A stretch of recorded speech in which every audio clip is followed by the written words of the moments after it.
Hello again, welcome to another Alveo tips and tricks. Today I'm going to show you how to save your workspace. So I've spent some time setting up my workspace to fit my needs. I've got my Euro USD 5-minute chart over here and my 1-minute chart here. So I'm going to go ahead and save this so I don't have to set it up like this again next time.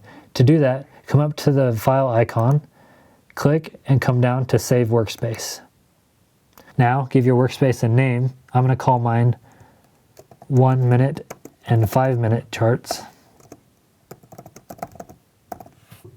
Then go ahead and save. Now, when you load Alveo next time, you can come in and click Load Workspace, then select the chart you just made and click Open.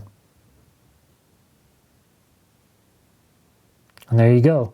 Now you know how to save your workspace and load it when you enter Alveo again. Thanks for watching. If you like this tip on Alveo and want to learn more, like and subscribe to our channel.